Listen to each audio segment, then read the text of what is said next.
All righty. So it's telling us that we're live again. Let's go ahead and check. King, can you check and see if it's showing live on your end? Yes, it is. Alrighty. So it's telling us that we're live again. Oh, there's feedback. My bad. My bad. Okay. I'm so sorry. That's all Like you right. said. Let's see. Okay. Yeah. So Okay. we're live. We're good. All right, let me refresh this page then here. Y'all, we are so sorry, but thank you if you rejoin us even on the replay. It's live, so technical things happen. We were having an amazing conversation. We're talking about right now our issue of the day. The first one is, do you know how to be a wife or a husband? Good So wife. there was Good a wife point or that I husband. wanted to make with you when you were talking. We were talking about intimacy earlier. Yes. Are we still good? Yeah. I mean, I'm good. Yeah. Yeah. Okay, We still live. Yeah. just We're making good. sure. I was checking Yes. the big monitor over here.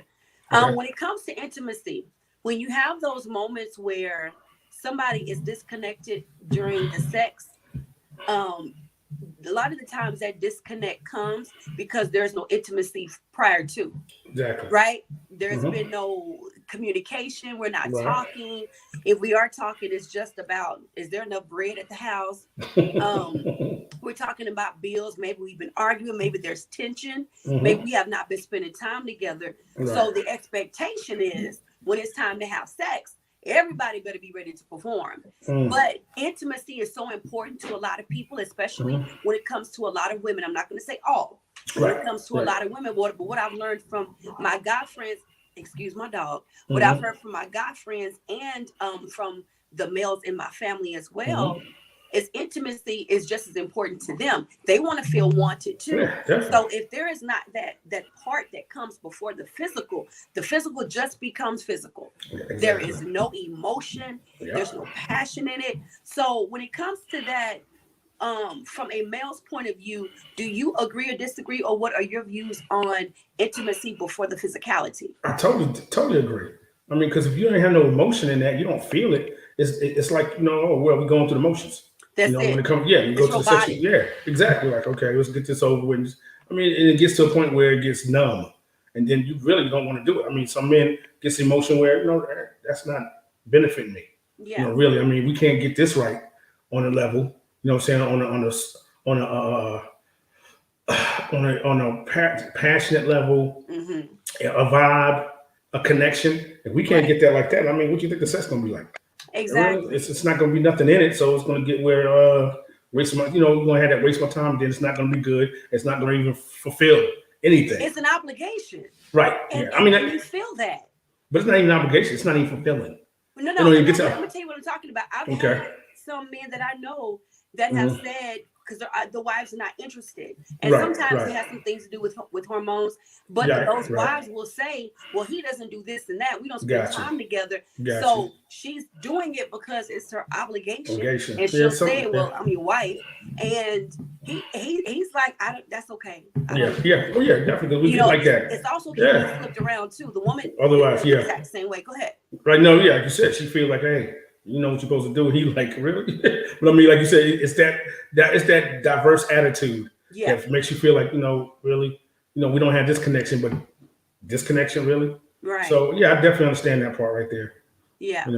And that's why we were saying earlier, if you didn't get to see part one, please, it wasn't supposed to be part one, but please go back and watch it. We were talking about the importance of intimacy in the marriage or in a relationship when we're talking about marriage. It's important to keep that, especially if you're going for long haul. Because earlier, King was talking about life, and he was like, but life with someone can be very beautiful. Depending on how you look at it. Definitely. Doing life with someone is a beautiful thing. It's what you choose to do with that. It's how you understand it. How you understand the life. Like you said, how you understand the life part. Because when you hear life, you're like, oh my God, when we was in the military, when I was in the military, they used to call people 20, 30-year lifers. Yeah. You know what I'm saying? Because they don't know nothing else to do after they get out. It's like, you're a lifer. So when you hear that, it's like, oh my gosh. Yeah. It's just like long haul. But when you don't put that kind of emphasis on it, that it's like it's like a death sentence, or it's like, you got 20 to life.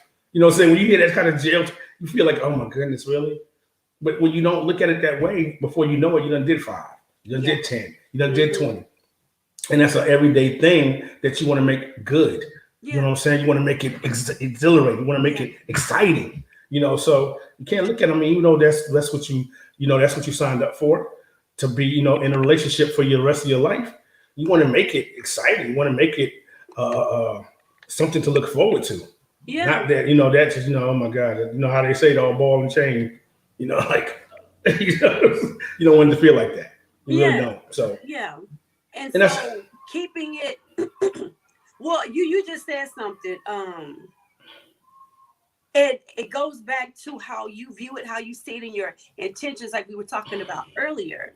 Mm-hmm. If you view it as I signed up for this, that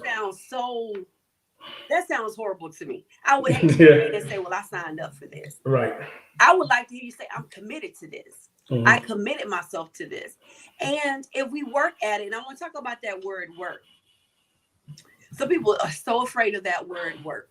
Mm-hmm. Some people really think that it's supposed to all be magical and it just all falls in place. I was in a relationship one time where we were discussing the work. Like, are you committed to put the work in that's going to be required for us to be together for the long haul, to be married?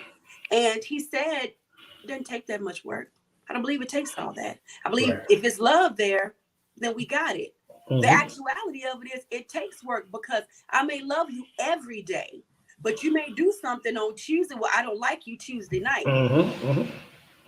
The work comes in when I say, okay, I need to process how I'm feeling and sit down and talk to my baby about this. That's work.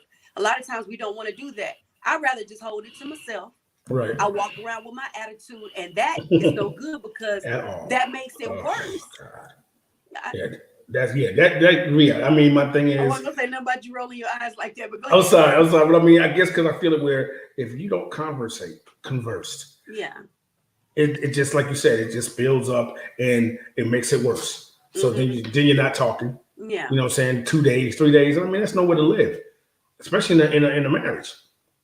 I think it's a constant, like people sit there and talk about communication is the key. Well, you know what? That means every day. And I don't mean just talking about what we eating, you know what I'm saying, where we going. I'm talking about just exactly. We're talking about everything about you, about me, about our day, you know what I'm saying, what's going on with us, how you feeling. You have to keep that open. So when something does happen, when you get upset about something, you get a little, mad about something, you can sit here and have that dialogue where y'all can sit down and talk about it and express express yourself about how you feel about it. Yes. That's the only way. I mean, keeping the lines of communication open on all aspects of your life when it comes to, resolving issues and not holding them in, or not thinking that you don't understand what I'm saying, or just trying to get a grip of what's going on. Yes.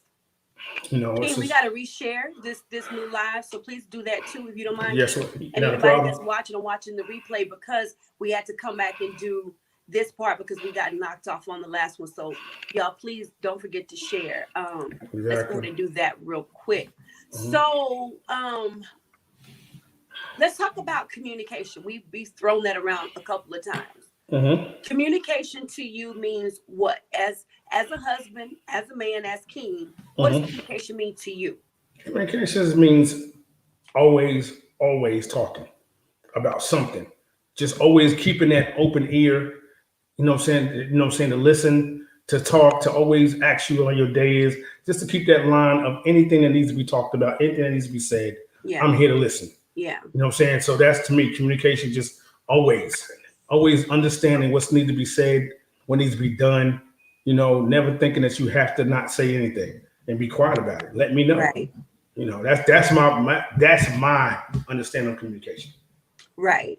And yours? Communication is a two-way thing.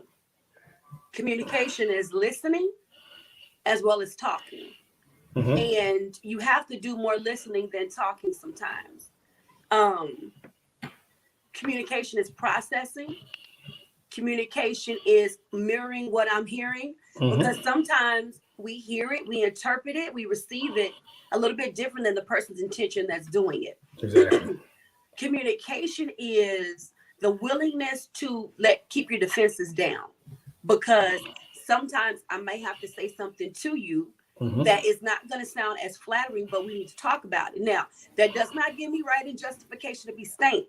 and to say what I have to say with benefit. Yeah. Because when you spew out and you being stank and nasty, you got to be ready for the repercussions of said stank and nasty. Excuse me. But at the same time, I have to be willing and open to hear what your feelings may be about something. Yeah. When it comes to communication, I like to process before I talk to you because I don't want it to spew out the wrong way. Right. At the same time, you can't let a long extended period of time go by where you let something fester and it gets to the point where it bubbles out. Because when it bubbles over, it's like a pot on the stove with a lid on it. It starts to slow boil. That's how it feels when we're offended, when we're angry. We're a little bit mad. And the more we sit and think about it, we get that rapid boil. Now you get mad. Get that volcano. Right? And that big mad starts to come out in passive aggressive ways, like slamming doors, putting plates on the table real hard, asking you questions real stanky. And then you get that boil over where that stuff is coming out from underneath the lid, it's spilling everywhere. At that point, so many things have built up. I'm ready to go off and give you a piece of my mind. That's the wrong time. Exactly. You know, go ahead. No, I was just saying, like the volcano thing. I mean, I'm just saying, like the volcano erupted. That's that last episode when you just started, you know what I'm saying, you start going off and saying stuff like, okay, now we done really hit it now. Yeah. And then you start shooting off things and saying things that you don't really mean to say. Right. You know and if you shooting off at me, I should not be surprised when you shoot back. Yeah. You know, people start coming at you and it's like, wait a minute, because you don't even really know sometimes someone is angry with you or that they're bitter or resenting you or that they're upset because they're not saying anything, but you noticing they moving kind of different. You noticing, you know, you kind of snappy when you angry. So what's up? But that may be all you get. They're not talking to you. So by the time it has now boiled over out that pot, they swinging at you. So you ducking and swinging back. That's right. That's right. Yeah. Exactly. That's where those check-ins are important. Go ahead. Yeah, you know what I'm saying? Like, yeah, I mean, throwing them jabs. You know what I'm saying? But like you said, that's why you always want to know where she at, know where he at mentally. You know what I'm saying? Being able to just check in, like you said, you know, how you feeling? How you know everything good? You know, and if not, you know, and my thing is, don't be scared to talk. Some people feel like, you know, you're not going to listen. Don't be scared. My thing is, you got to be that open book to your spouse. You got to. But can I say this, though? Go ahead. The same way we don't want people to be scared to talk to us, you got to provide a safe place. I understand that, but I mean, you got to provide that safe place. But if I provide this safe place, don't take it for granted and come stabbing, shooting. That's what I'm saying.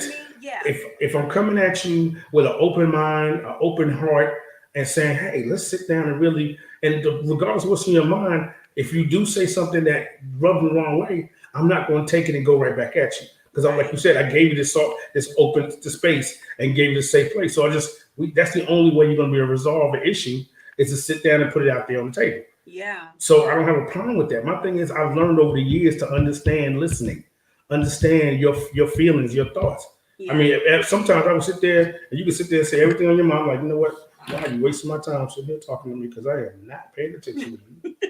I'm not. I'm used to be. Because my thing is I had already checked out. Yeah. I'm just waiting for my time to raise up and roll. Yeah. But that's how I used to be because I didn't take them serious. You know, I didn't take it, you know, for what it was, what it's supposed to have been in the marriage. Yeah. So when I understood that, I was like, okay, you got to really listen. You got to really be there. Like, hey, put it down here. Just let me know. We can sit here and talk about it.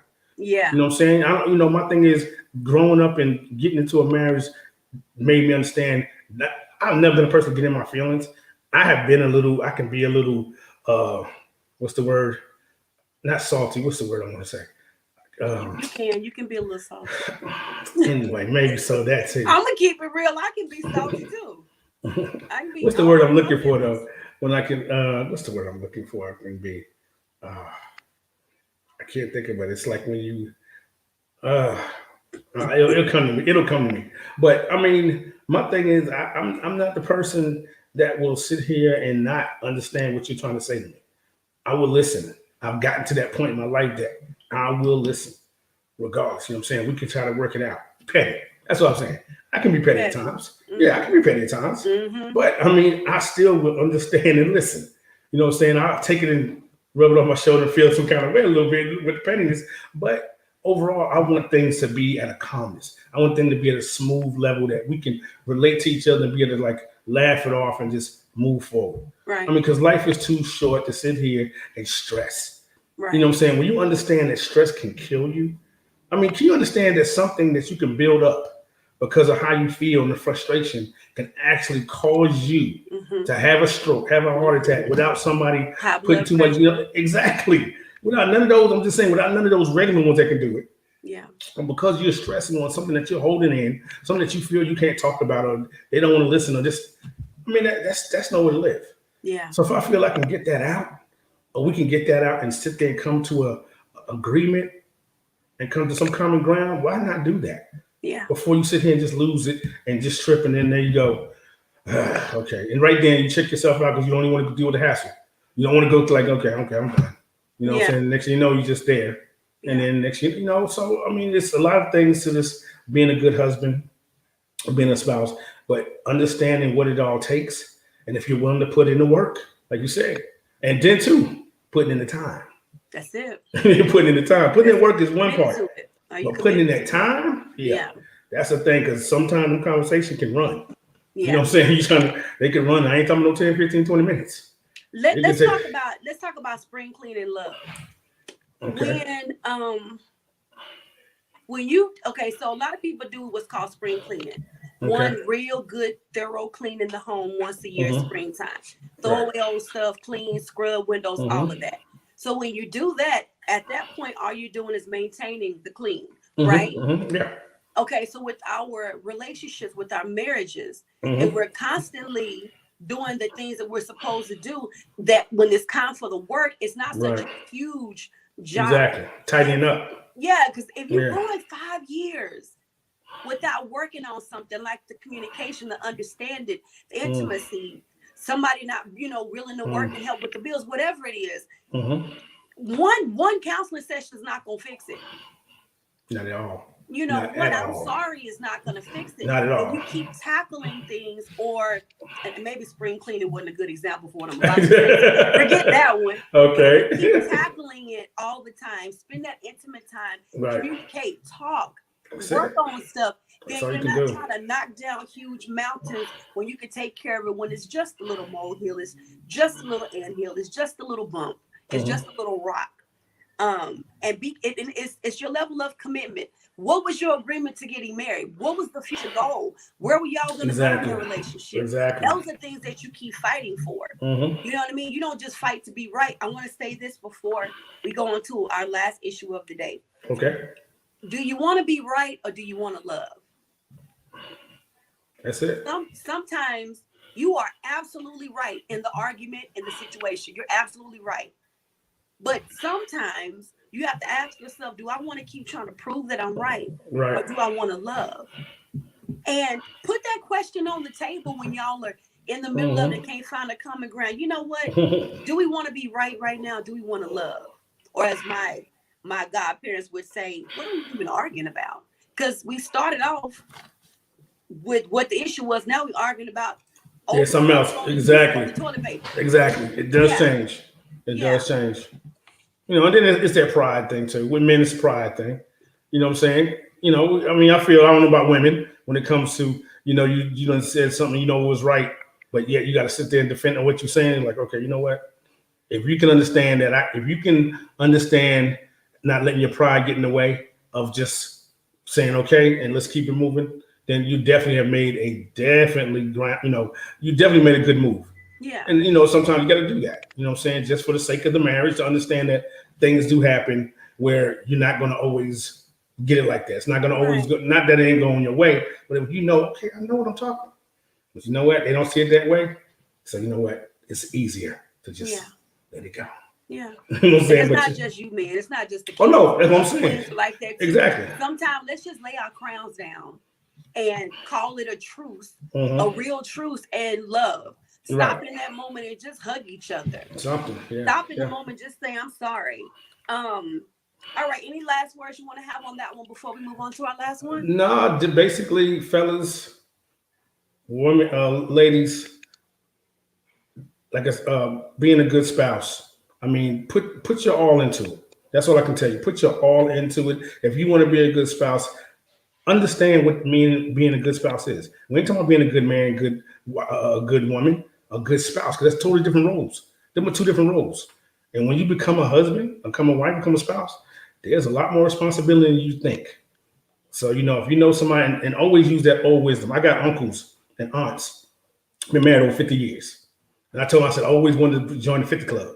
I said, I hope I can live long enough to join the over 50 club. Yeah. But, just talking to them at times and just understanding how they kept it together. And, everybody has one common thing when I talk to them, the Lord. If nothing else, they talk about that God in their lives, that, in the forefront of the marriage, regardless of what ups and downs, what arguments, what anything. Yeah. It's always been, that's what kept it together. Their belief, their trust, in God. So, when I look at them, and I got, just about all my uncles and aunts, when I look at the years and seeing them still together, I'm like, yo, how? But then you got to think about it. You have to, that's the only way. Can't nobody tell me that you stayed together 50 years and you had God in your life. It don't happen. Y'all ain't that good. If you do, we want to know that. Exactly. If somebody out there can sit there and say that they've been together 30, 40, 50 years and they didn't have God in their lives at all, and they still making it on a regular, yes, I would love to hear that, because I have yet to meet a couple that can sit there and say, yeah, we've been together 40 years and I've been happy, this and that, and you ain't had no God in your life. No, please let me find out what all of your beliefs are if you're listening. Exactly. Let me find out. Having God in your life teaches you how to be forgiving. Exactly. And loving. That's the thing. To the unforgivable and the unlovable. That's because the thing. I may love my spouse every day, but sometimes some things could happen that just hurt you to the core.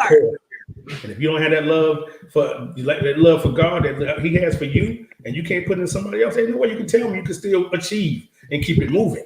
There's we want to know what that secret is. Like I said, believe me, I'll sit there and say, you can't tell me for real. You just can't. I mean, to know Him is to love Him. You know what I'm saying? So, but moving on, like you said, to our next topic. This is a great topic, and y'all, we're going to be talking about this again. Yes, with a little bit of twist on it at another time. Again, we do apologize about getting knocked off. Oh yeah, definitely. Thank you guys for rejoining or hitting the replay again. Thank you all for sharing. I just saw that your brother shared it. Oh yeah, my brother's gonna do that. Definitely. Appreciate you. We want to hear your comments as well, so don't forget to hit us up in the comments. Our last issue of the day is we are talking about. Hold on, let me put up a nice little old graphic. Okay. We are talking about step or bonus parenting. Friends or parents. Mm-hmm. That's deep. Yes, that's very deep. Deep. That's definitely something people need to understand the difference between. Yes. So, King and I have both. Well, King I have been. I still have communication with my ex's children, and the experience of step parenting was definitely a different one for me. But I went into it with the mindset of they're my children, and I'm going to treat them no differently than I would treat my children. The only caveat to that statement is I was never trying to replace their mother. Exactly. Right? They have a mother. Exactly. That was not my role. My role was to be a bonus parent, an additional mom. And so I was real cautious of walking that line a little finely when we first got married. But you have to be careful that you don't walk it so cautiously that you're being a good friend versus being a good parent. Yes. Yeah.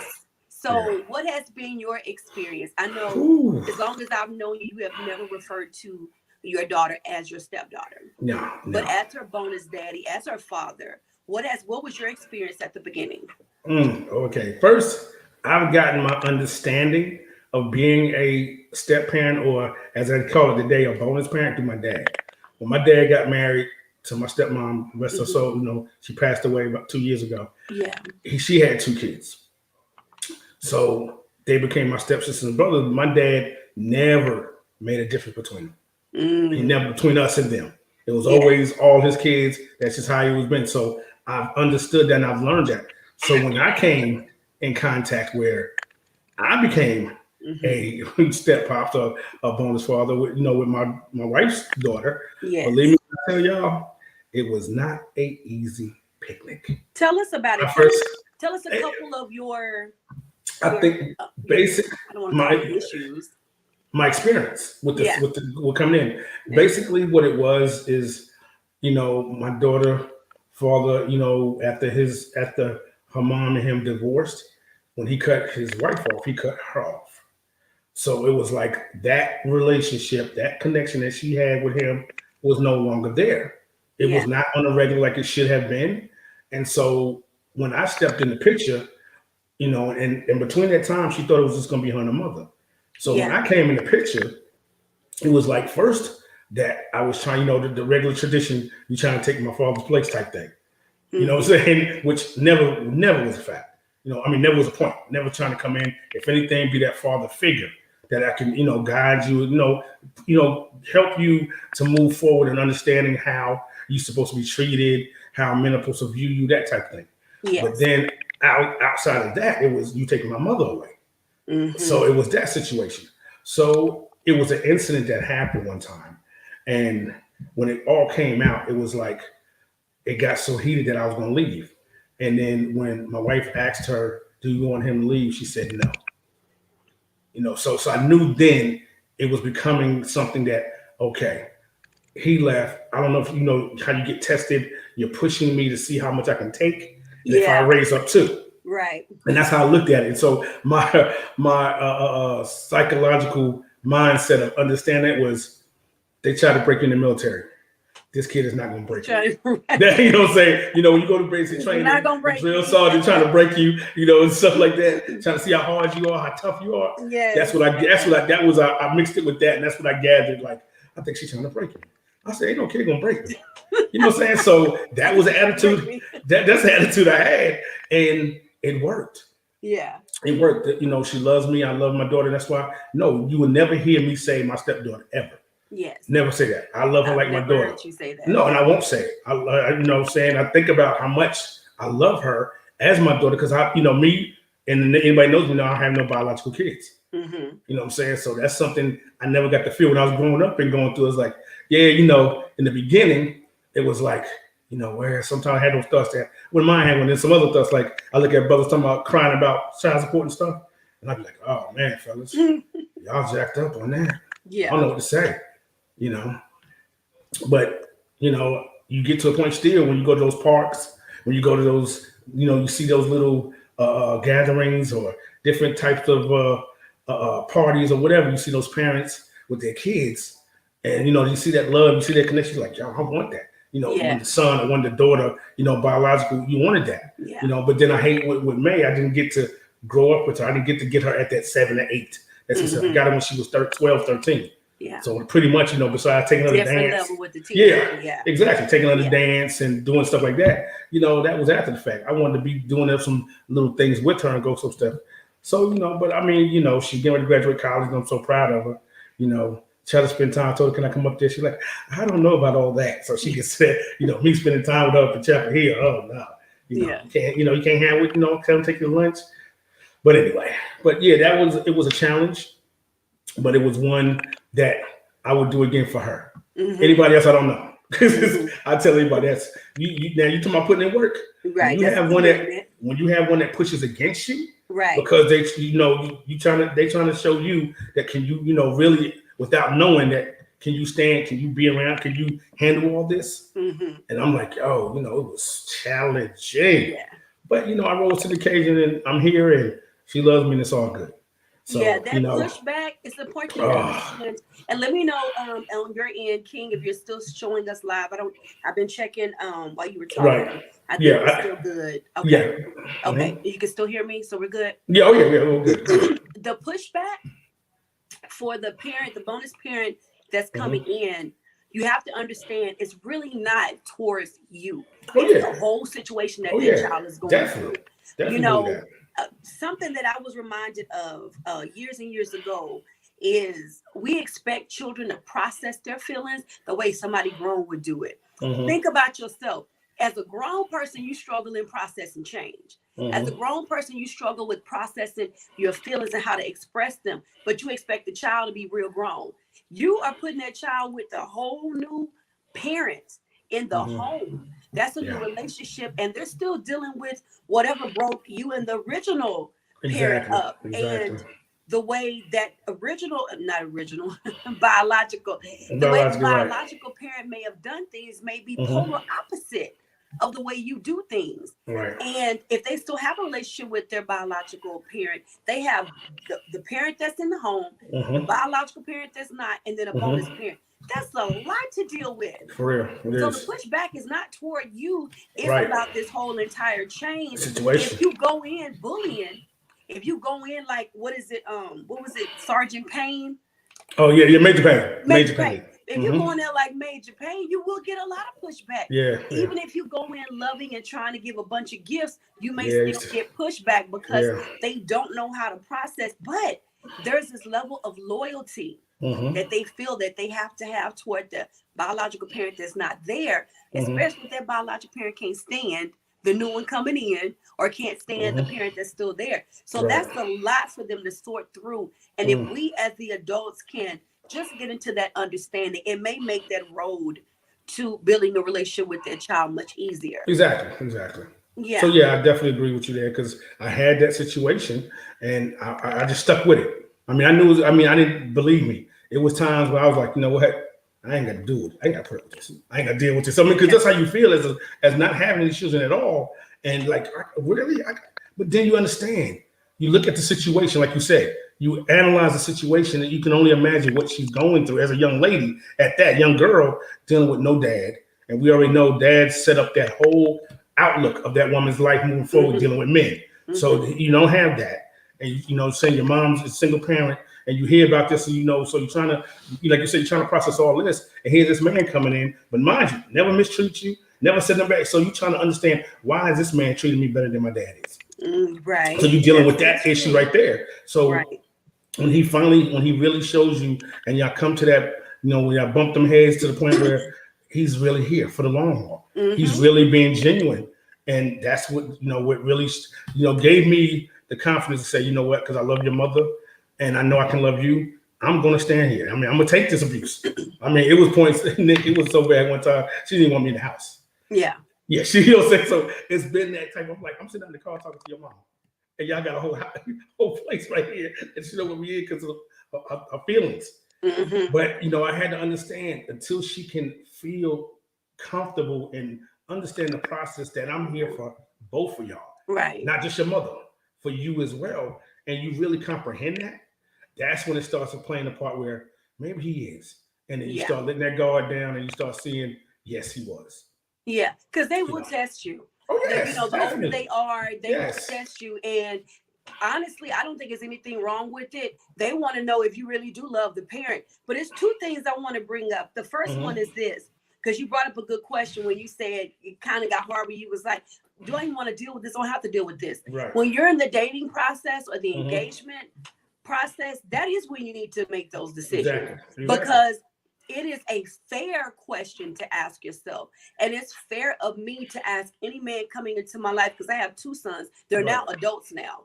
That's a fair question for me to ask anyone coming into my life, because even though in my situation they are adults, you would still be some type of figure or something in their lives, just as well as I need to see if you would fit. Right. The other thing would be is don't start something that you don't want to finish. Exactly. There are a lot of people that will come into a child's life trying to win the parent over. So you're trying to come in and be captain mom and captain, dad. And then once you say I do, all that just stops.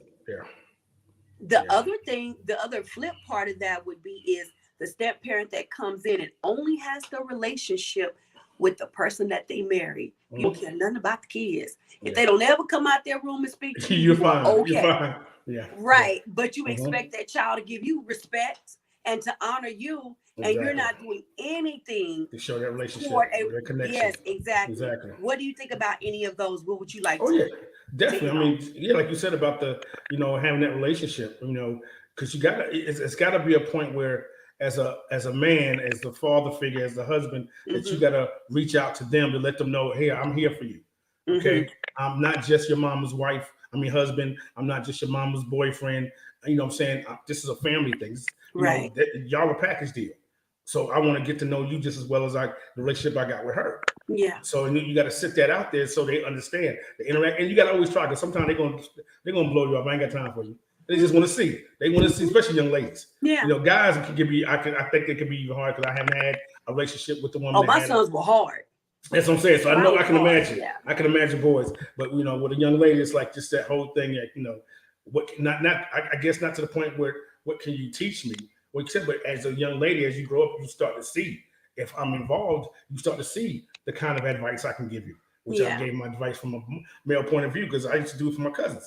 Yeah. My cousins can tell you right now, my nieces and nephews. You know, if you want to find out anything about how a man should treat a woman, ask my Uncle Chill. If you want to find out how not to get dogged by a woman, about a man, ask Uncle Chill. Because he'll tell you the reels on both ends. But it was just the point that I wanted to advise them going through life, what I went through, dealing with women, dealing with relationships, that I'm going to give you that sound advice. Yeah. I mean, raw, straight, because this is what you expect from a dude, because I did it. So the last thing I want you to do is run into a brother that used to be like me, and with the words he's going to throw out. So that's what I brought to her table. At her age, showing her that I'm gonna give you all the advice, all the wisdom I need to give you as a young lady growing up, and how a man should treat you. Yeah, yeah. So, but we have a real good relationship. You know, I try to help him in every angle I can, and be there just to be for her. You know, because if you know, I don't know if I told you about back in the day. Not back in the day. About a year ago, I took a shooting. I bought her a gun when she actually got her own apartment. I bought her a gun, and then I took a shooting over one of my boys, my bike club friend's house, and. You know, she shot all his guns. He had a 357, he had a AR-15, and he had a 12 gauge. And she shot all three of them, and she fell in love with the 12 gauge. Yeah. I said, man, you can't ride around with a 12 gauge in your car. Okay, that's just not how it happens. So I bought her a 32. You know what I'm saying? No, I'm sorry, I bought her let's see, what I got. I got a 9. I got her. Oh God, I forgot what I got her. 30, I know it's Smith and Wesson. I think it's 32, but you know, she's been to the range. She's actually she has a concealed weapon license now, permit. Yeah. Yeah. So you know, these are things that I mean, I want her to be safe, but I want her to be secure with herself. You know what I'm saying? Independent in a way where, right until I find that man that's gonna, you know, help. You know, is gonna be a part of my life, and we'll be part of each other's life. Right. I gotta be independent, and you know, right now, you know, I'm the one that got your back. You know, because I don't want to have to go up there and have to do something to somebody. Right. You know what I'm saying? But you know, she sometimes used to tell me she didn't want me to meet none of her friends when she was trying to get to know a man, a guy, because I was crazy. I said, no, I ain't crazy. I'm just pro you. Yeah. I said, my thing is, they don't know how to treat you the way I think you should be treated, the way you should be treated, I'm gonna have a problem with it. Right. And so, you know, but you know, so in that sense, like we were just talking about that, you know, that's one of the best roles I've been playing since I've been married, is being, because she bought me a shirt that says about bonus dad. You know, so I got 2 shirts that she got me about being a stepfather. One, you know, I'm the father. You know, I'm not the stepfather. I'm the father who stepped up. You know, then I got the other one. Yes, then I got the other one about the bonus dad. I forget that one. But you know, I just those things have shown me how much she cares about, you know, me being in her life and how I show her love. You know? And the thing is, I think I'm gonna go ahead and segue into the other one about being a parent and a friend. Go ahead. I've always understood that your kids ain't your friends. You know what I'm saying? You can't be a friend to your kid because you're a parent. You know what I'm saying? So that's, you know, you can be real. Me and my mother have an excellent relationship. Love my mother.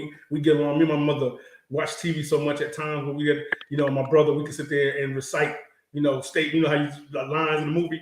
That's me and my sister and brother do it all the time. Actually, me and my sons do it too. Yeah. So that's how me and my mom and my brother do. We, you know, we actually together sometimes, but me and my mother still doing it, stuff like that. I love my mother to death, and we have a lovely relationship. But I respect and understand that you're my mother. You will never be my friend. Never. I don't consider, you know, I don't consider that. I would never consider that. So that's why I think a lot of people misconceive just because you and your mother have, or you and your dad have an excellent relationship. Like me and my dad has a real good relationship too. You're not my friend. I'm not going to reference you as my friend. You know, oh, me and my mom best friend. No, we're not. Yeah, we're good together, and I love my mother, but she's my mother. My mother have a good relationship. So I'm a little bit different on that. I think you can be both, I think you need to be careful not to cross over. I understand it's my POV. Gotcha. Oh yeah. Oh, It's definitely. mine. I feel It's you. Go mine, ahead, and I please. give it. By all means. I think you have to be careful with crossing over the line of more into friend and not parent. Now, Mm-hmm. when your child becomes an adult, if you Mm-hmm. are a man or woman and your child is 30 or 40 something years old, sometimes at that point in the transition of the parent-child relationship, it Mm-hmm. does become a friendship where you do sit and you talk. That doesn't mean that they're not still your parent, but Right. you do sit and you talk. And I'm not talking about clubbing with your Oh kids. yeah. Yeah. But if Definitely. I mean, but if that's what y'all do, I'm not judging. But Right. I think that for me personally, and we Mm-hmm. want to hear how you all feel about this. Right. Me personally, I think you can have that because there are times when, and I'm gonna always be my son's mother, Mm-hmm. when they Yeah. call me for specific advice. Um, when we start to talk, we're talking as mother son, but I'm also talking to them as a woman to a man, Mm-hmm. right? I'm also talking to them as a friend. Now, not the same type of friendships I have with my friends, but that is the way the conversation is. I get that you don't agree. Stop making that face. I'm sorry. This is I'm my sorry. POV. I'm I letting know you do. you. Have I I said know anything? you. We're not on the I've kept my. phone. This is on I've, the show. I've But kept my mouth hold quiet. on, I hold on. understand. Go ahead, But please. because Confess.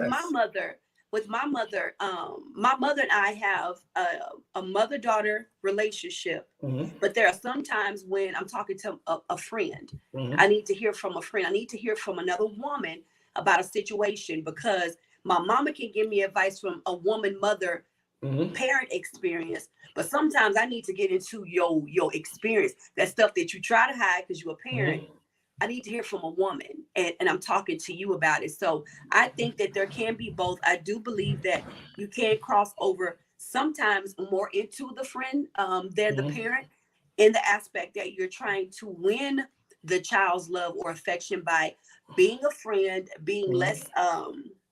less parental, less disciplinary, less teaching and cultivating. And it's more, I just want you to like me. So yeah, you can smoke the Mm-hmm. weed. Yeah, you can have sex in the house. That's not what I'm referring to. But I Mm-hmm. do think there can be both, and you have to not cross that line. And I Right. think as a bonus parent, that line is a little bit fine sometimes because you're not trying to be the parent that's not in the home. Mm-hmm. You're trying to be liked and received, and so you may be a little lackadaisical on the rules. It's Mm-hmm. okay when your dad is not around. You can still go. Yeah, that I need you to be very, very careful about. I got you. And I So, understand you don't agree, and that is okay. That is fine. and It's it's our fine. POV. Like you said, that right there says it all. Your POV and my POV. So, Because and I respect it. me I respect it. understanding you and the type of person Right. you are very military in a lot of your stuff. You are very military. I am. I do agree You with are that. very military. You and I've had some conversations through the years when I was like, King, that's really harsh. But that well, we won't get into those, But but I don't use so that. I don't use that though for as that part goes. I just feel that even though you might talk, or I might talk to my dad from a perspective of mm-hmm, what he, of his life mm-hmm, growing up and stuff like that. And right. I still understand that he's my dad, so he's just giving me wisdom. He's just giving me knowledge and Mm-hmm, advice from his childhood. And I still, regardless how we hang out, as far as going out to eat, because that's what we do if we go okay. anywhere. But I just still feel that line right there. I don't even consider, because I don't say it, because when Mm-hmm, I think of friend, I think about my partner, this guy. I think about this guy. Or you know what I'm saying? So that's right. why when I associate friend, I associate with them. When I Got you. associate my dad, regardless what we talk about, whatever we talk about is it's a friend, it's a father, son. It I just got gives you. me knowledge that, how some people perceive that, well, this is what your dad is supposed to teach you. I But then got there's you. things I'm gonna ask them as a grown up, being I'm grown now, understand as a dad, but still. But that's like I said, everybody has their point of view and Absolutely. how they Everybody think. got So yeah. Yeah. that's That's that's what makes the that's how world go round, right? exactly. There you Hey, go. there you go. There you go. So anything else you want to say about this topic? No, I mean, bottom line is that definitely embrace being a bonus parent. When you got the other kid, when you got that child that loves you for being you in their life, take advantage of it. And go for, because it's something about a child looking at you and respecting you for what you've done in their lives, and you wasn't the biological. It Yeah. makes it makes me feel good, because out of all these years never having one, but then to have one that you take care of and do everything you can for them to a certain extent, and they knowing that you're not the real one. Right. and still give you love and respect. Mm-hmm. You know what I'm saying? Yeah. I definitely love her for that. So, any brother, believe me, it can be hard Mm-hmm. coming in. Don't get me wrong, it can be hard coming in. So you got to maintain. And if that's what you want to do, to be that, because like I said, they will throw the test on you. Some worse than others. You know what I'm saying? And the more kids, probably the worst.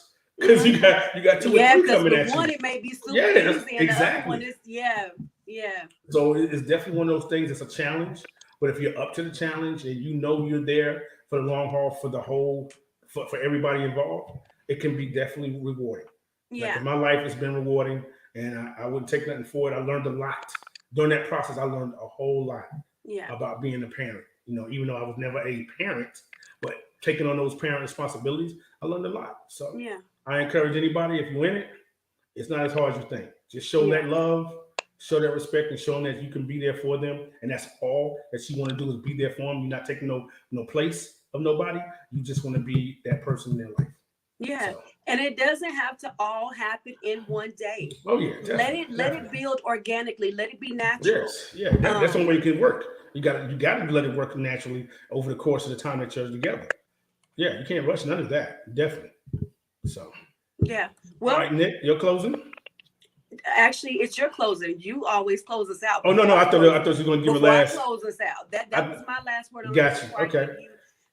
Before I give you the floor for your last word is it doesn't have to all, and this is going to our first topic too, as far as marriage. It doesn't have to Right. all happen in one day. And the other thing Mm. is when we're talking about marriage and parenting, that is something that you learn as you go. Every child's going to Mhm. be different. Every man Yes. and woman that you relationship with is going to be different. Be Mhm. willing to learn, be Yes. willing to put in the work, and take your time and let it develop the way that it needs to. If you try to force it, you're going to have some issues and some problems. Yes, indeed. Yeah. Indeed. So you go ahead and you get the last word on this before I give the word of the weekend.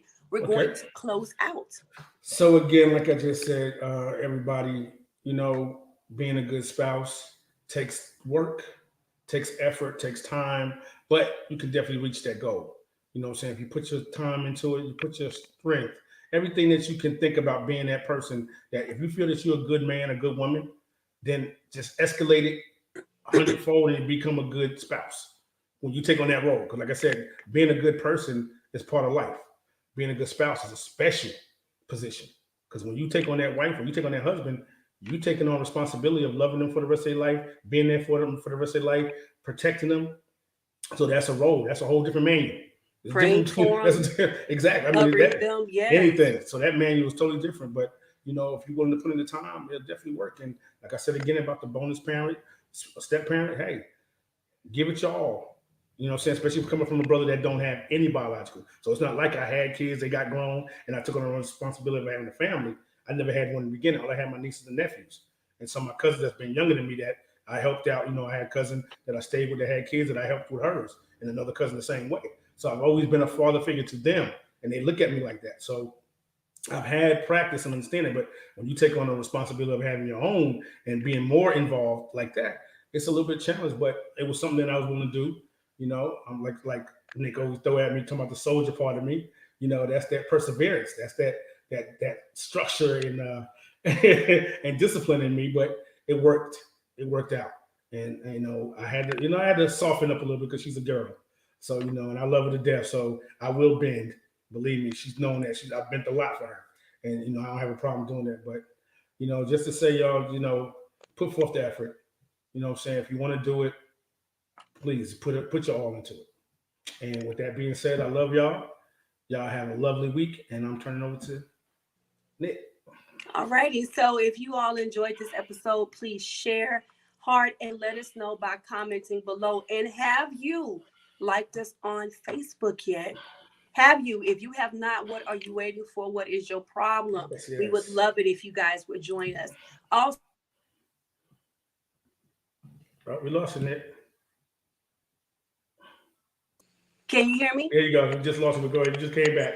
All righty. If you would like to join us to be a co-host on one of our episodes where you can give your POV live, please go ahead and connect with us by sending us an email at nickandking@gmail.com. Again, like us on Facebook as well as Instagram. We are also on YouTube, and you can hear the audio version of every live on SoundCloud. Soon we'll be on iTunes, so look out for us for that. Yes. Your wife just said, good show tonight. Thank you, Queen. Thank you. Also, if you would like to hear more from your girl, I am on the Obstacle Overcomer podcast. You can find me on iTunes, SoundCloud, Spotify, Libsyn, Instagram, and Facebook. All righty. So I think I've hit all of the housekeeping stuff. Remember, we will not be on live next week. So we want to wish you and your family an amazing resurrection, dear. Resurrection. You go get it. I heard it coming. Right. So I just want to end it with this. We're going to give the word of the week, and the word of the week will be commitment. The word is commitment, whether it is you entering into marriage or relationship or becoming a bonus parent or just a parent, period. Are you committed?